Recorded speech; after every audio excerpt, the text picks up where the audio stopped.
And hello everyone, welcome back to another Meteor.js tutorial. In this tutorial, we'll be taking a look at taking the project we have. So we have installed Meteor, we've created a simple project, and if we test out how it works, let's open up our terminal and we say Meteor npm install, make sure we have all of the required packages installed. And we say npm start. Sorry about that, that was just my script messing up a bit. And we say npm start. This will also make sure that it installs any Meteor packages we might need. And if you followed along with the previous tutorial, you should already have all of these things installed and ready to go. Then here, if we were to refresh, you'll notice we still have our button we can click and everything right here. Perfect. In this tutorial, we'll be taking a look at adding proper TypeScript support to our Meteor.js project, as well as implementing a router to it. So first thing I want to do is I want to give us a proper template to work off from. Because we've already done so much, there is no need for us to rewrite something that has already been written for us. So if we go here and you just search for there, Meteor TypeScript template, it will not be at the top for you. You might need to search for it.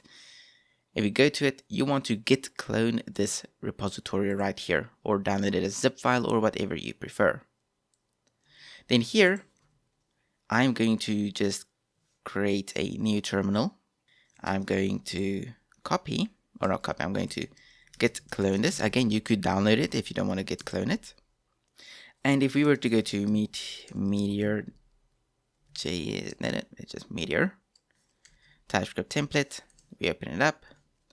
Then here you go, we pretty much get a little template to work with. We're not going to copy all of this, we're just going to copy some of it to make our life easier. So first thing we want to copy is this typings folder. This typings folder, just paste it outside here, so outside of server, because this will give us some proper Meteor support, because here we actually have a Meteor typings folder that defines a bunch of the things we're going to use. As well as if you ever want to use Slingshot, it gives you that as well. And if you want to use roles, it gives you that as well. The next one is inside of imports, and you'll see here's a types folder as well. This is not Meteor related, it's just to make our life easier. So we just paste that there. Again, it just provides a bunch of useful interfaces. For example, MongoDB options, and then it just provides all of that for us. MongoDB selector provides all of the details for us. It just makes things somewhat simpler. Again, you don't really need to know what goes on inside of these typings folders, because if you know what you're doing, you'll be using them. If you don't know anything about them, you can just leave them there and they'll just improve your experience overall. Alright, now that we have that, we can close this for now. And in here, we want to install two things. Because currently our project kind of looks terrible. If we go here, it's not a great looking project. So we want to install ant-design. So ant-design, we go here. And ant-design is like Material UI or Chakra UI or all of these other little frameworks. You can use whichever you desire. I just like ant-design because it's just quick, fast, simple, just get the job done. That's why I like it. So you can go to getting started and you can take a look for all of the components if you want. I'm going to skip that because again, this is not the design tutorial. It's primarily going to be focused on backend stuff. Thus, I'm not going to be writing any CSS. Then for you, you want to go and search for install. And in here, you can see there is npm install and d. So we can just copy that and run that. And then we also want to install another thing because we want to use their icons, but that's a separate package. So I'm also going to be installing this. Note, you can just use npm install, but I actually recommend using Meteor npm install because if you're using Meteor version 2 or lower, not using Meteor can cause some weird bugs to happen. We're just going to be running this and it will install it for us right here in our package.json. Then we can clean up a bit because we do not need hello and info.txt. So I'm going to delete them and I'm going to remove them from our code base right here. Also, I would like this to be a default export. So I'm just going to go React functional component. This just auto creates things for me. I'm going to call it app. It's still going to contain hello world, but it's going to export it as default. This is the important part. If we didn't do this, all you had to do was just go here and say export default app. You could do this as well. However, I like my React function component, which already builds pretty much everything out for me. Once you've done this, you will not be able to properly run your app because we first need to go into our client and main.tsx, and now this is being imported properly, so we want to do this. And you'll notice that if we save, our React gets unimported. So up here, that gets unimported because of our auto formatter and cleaning up code and whatnot. So we just go to this here, and it will say it requires a React node. We copy that, and we just say as, and then we import React. Now React will not be excluded from the imports because we are using the keyword right here. And if it is not included, it will throw an error, so just keep that in mind. Alright, so take note of how this import looks, and take note that we are also importing React. That's the two important things here. We can delete everything in this API folder because we will not be using it at the moment. We can also delete everything inside of our main.tsx, or ts, not tsx, because all of that is pretty much just old code we are not going to be using. Alright, then here in UI, I'm going to say new folder, call it home page, and then say new file index.tsx. Now, before we do anything here, I'm just going to say home page. And if you want this quick autocomplete, I'll just go to my snippets, and here we go. So you can just pause the video, add this to your snippets, and you'll also be able to generate this pretty quickly. Done? Alright, perfectly. Okay, let's first start our program to make sure it actually runs, because it might not actually be running at the moment, so we need to make sure it does. Okay, so we got no errors here. Now if we go here and refresh, there we go, we get hello world. We can just remove that. Okay, we get hello world. Okay, so in our main.tsx, app.tsx, we have this, and in our home page, we have this. Now let's just style this a little bit to, use our actual library that we just added. So typography, which comes from &design, it is similar to a p tag. Now we say .title, let's actually import it. Now we say .title, this will work similar to an h1 tag. We say level 2, so this is an h2 tag, and then just hello world. So just something that we have something here. Next up, another quick one we want to do is not found page. So if a page is not found, we want to show this. Then here we create a new file called index.tsx, not found page. And here we can also just go typography. And we actually want to pass in an optional prop called message. So if the page is not found and we want to specify a custom message that should be displayed on the not found page, then it will be passed in here. And in here we just say message. Note, we are using these squiggly brackets here, but you could use props. If you use props, remember to access it, it is props.message. I, however, like to destructure my items, so I can just go message like that. Then here we specify we want to display the message. But if the message is undefined, meaning it is not passed in, that's these marks right here, then we want to say the page you were looking for was not found. There we go. Our not found page is complete. And then finally, let's create our login page. Oh, not TSC, TSX. There we go. Login page. And here, we just want to display typography.title login page, and we can make this a level 2 as well. Again, if you want to know more about any of these, you can just go here to &design, getting started, and you'll see typography. And as you can see, it's just text, although some of that is in Chinese, but don't worry about that. Most of it is in English. As you can see, the H2 here, that will be level 2. All right. But we have an issue because if I go refresh here and I say, okay, go to our login page, we don't go to a login page. Okay, let's go to our 404 because not found. Nothing, it just says hello world. And this is because we don't have a router. So we only have this hello world displaying in our app. So we need to add a router to our Meteor.js application. Now I know a lot of people like to use React Router, and you can use React Router with Meteor.js. However, it does have some weird bugs if you try and use the latest version of React Router with Meteor.js. And at least on GitHub, it doesn't really seem like they're planning on fixing it. So for now, we will not be using React Router. We will instead be using the alternative Router.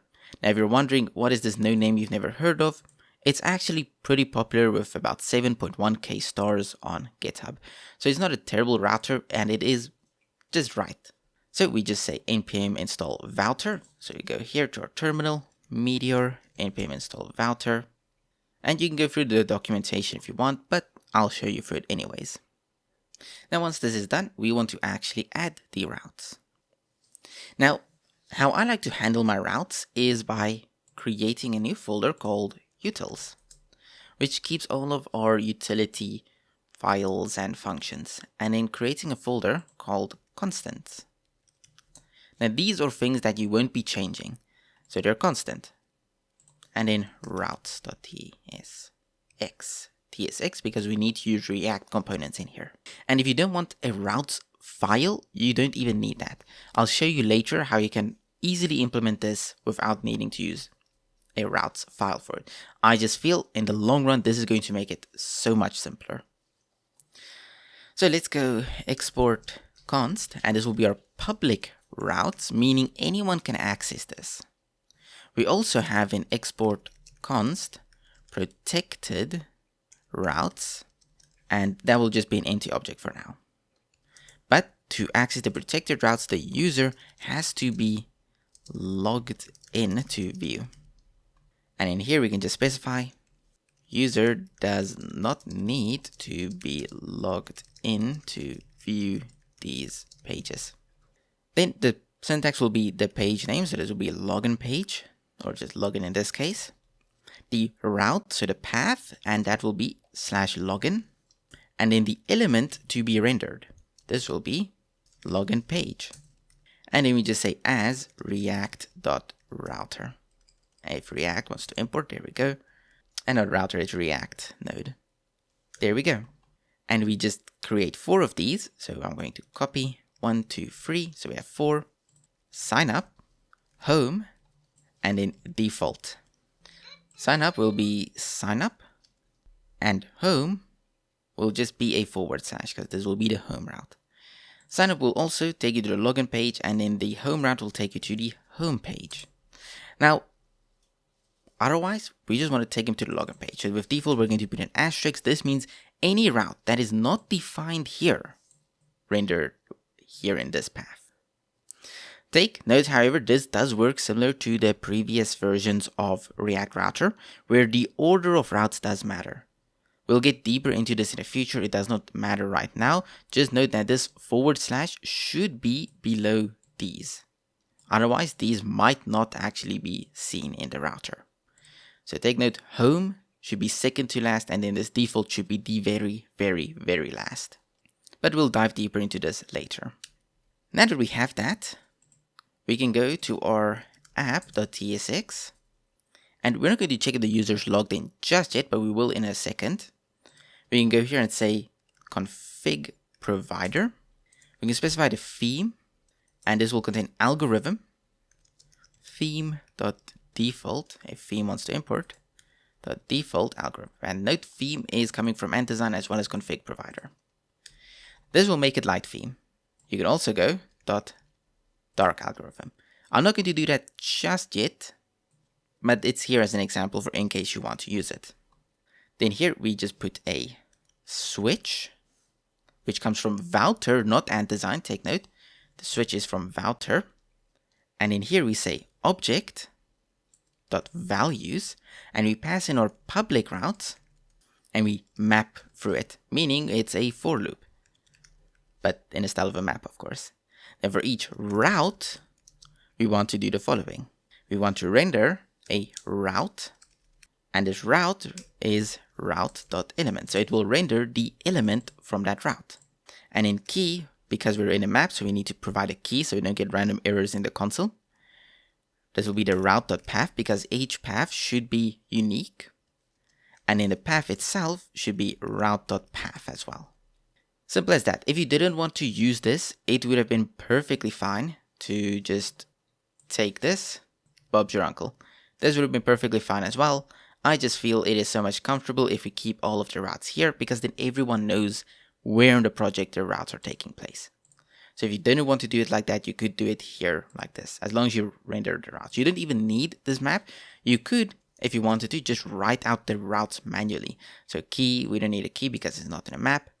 The route, this will be /404, I guess, and it will render the not found page.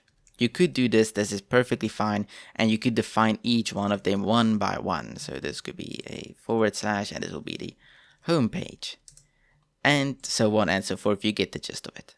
But if we do this, it will render or generate that code for us using this map.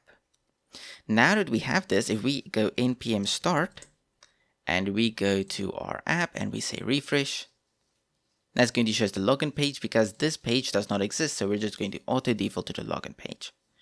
If we go to just /, it will take us to the home page, and we should maybe just home page so we don't get confused.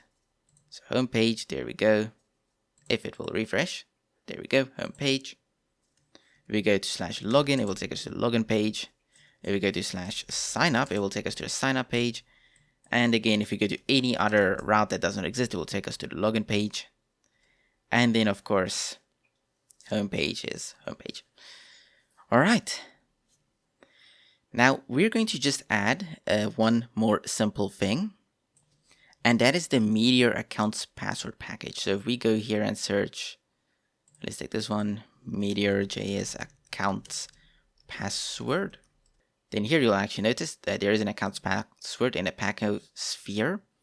And in the account, you can see more details about it. So here they'll tell you how to add it. So Meteor add accounts password. We can copy that.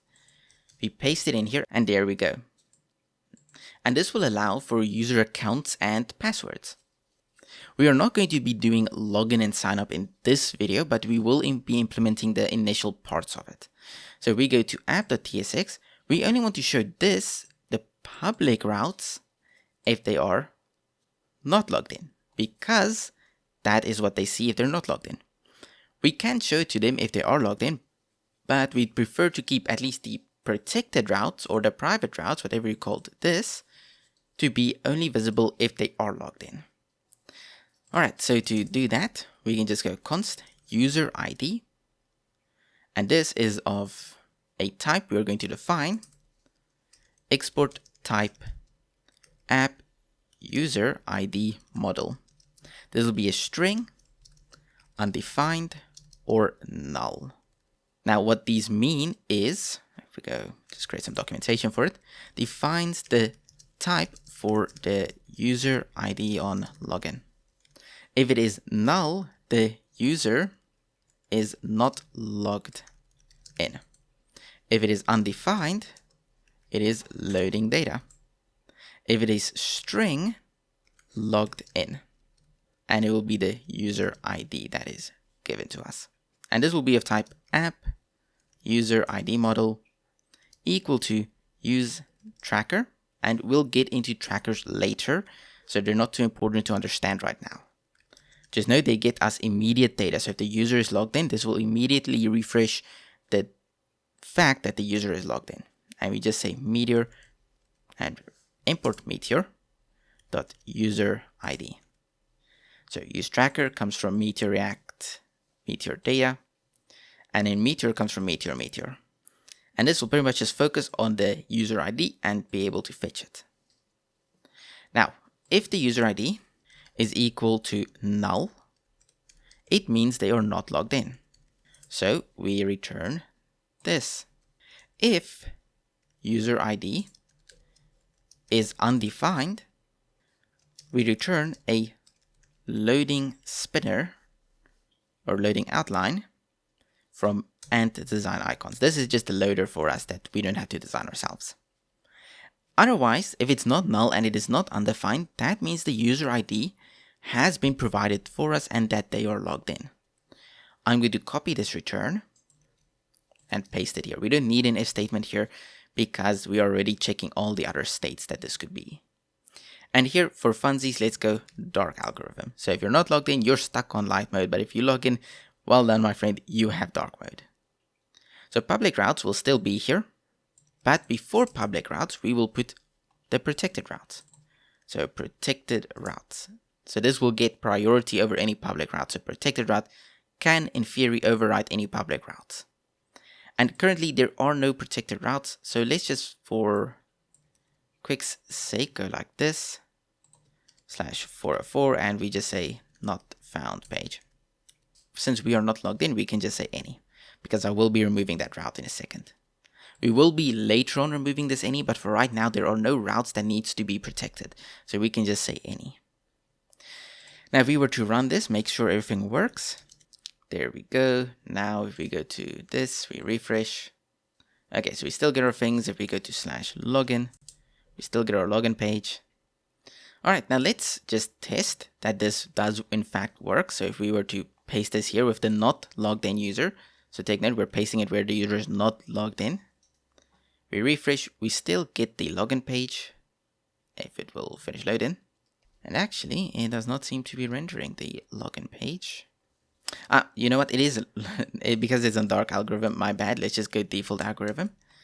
If it's default algorithm, there we go. The page was not found. And if we go to the login page, it will show the login page.